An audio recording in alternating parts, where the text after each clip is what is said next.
Why do you have so many gold bugs who are not even on tokenized gold? They just want to hold gold or silver in a safe place so that if the banking system collapses, they know where they can go and get it. And that's the big difference, right? Because even if the blockchain collapses, the ownership of that gold is registered on your name on this particular time. And it makes it so much more reliable, and it gives you the convenience to be able to move it from your phone without the gold moving, while still having the safety of that real asset stored in highly regulated, fortified, nuclear-proof vaults in your name. And that's why GIFT Gold International Fungible Token presents a much better and much reliable level of comfort and security for the customers.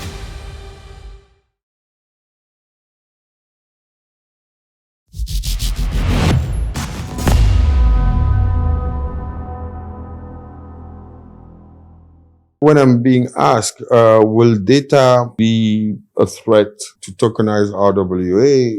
I'm going to say it's much less of a risk when you tokenize something and back it by a real world asset. Why?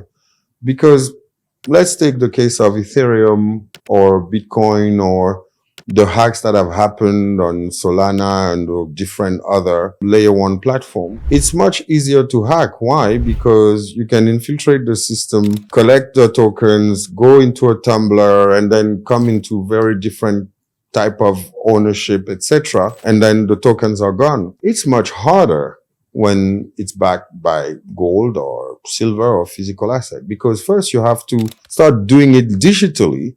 But it doesn't mean that you're going to still own the physical asset. Why? Because there is a natural matching that needs to happen, right? And when you're going to come and claim the gold, if on the register of the physical, you're not the owner, then we'll ask you, how did you get it? Can you prove on chain the history of ownership? And that's really, really powerful when you tokenize real world asset, because you create another layer of complexity by having to hack two different ledger. One is physical. So unless you have to go and steal the gold at the same time, that makes it more complex. And that's why GIFT Gold International Fungible Token presents a much better and much reliable and hacking proof. It doesn't mean it's perfect, but it shows also that the invitation of going back to reality and real world asset as a means of owning it is important. Think of this, right? Why do you have so many gold bugs who are not even on tokenized gold? They just want to hold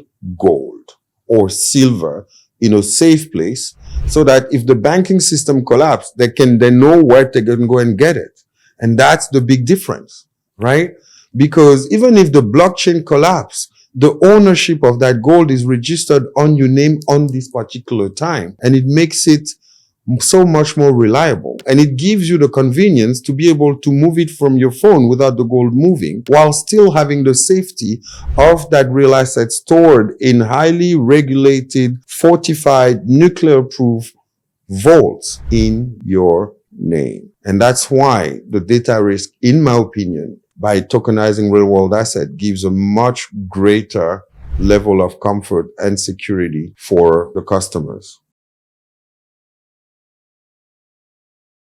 Let's look at AI. Let's start there. It's the big thing. Everybody is talking about it. There is this race towards AI dominance, artificial general intelligence, super intelligence, you name it, right? So that's the talk of the town.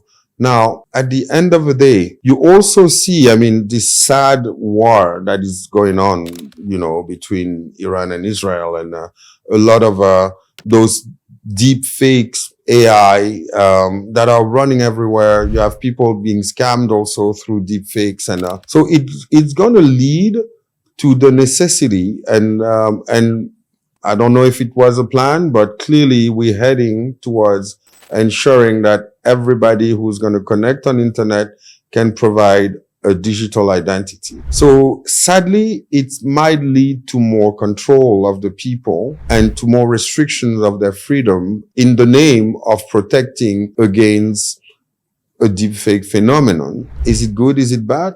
I don't know if that's the topic today, but it's something we need to be conscious of. But even digital identity, when it gets introduced, we shouldn't forget one thing. The power of blockchain is the capacity to provide tamper-proof data.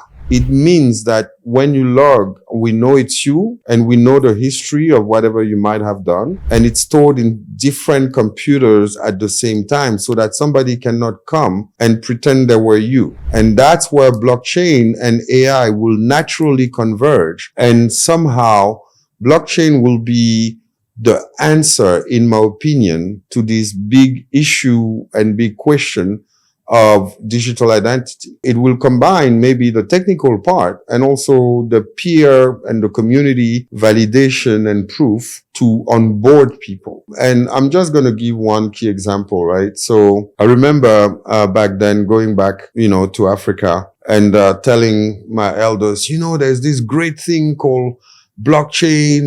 You don't need a central authority or to validate information. And let's say, you'll have your digital identity and it gets your degrees, for instance, you use blockchain and would know that this is your degree, you got it. And, or even a child, when they're born, then basically it's stored and you can't kind of fake their identity or their birth certificate. And they look at me and they laugh. I said, why are you laughing?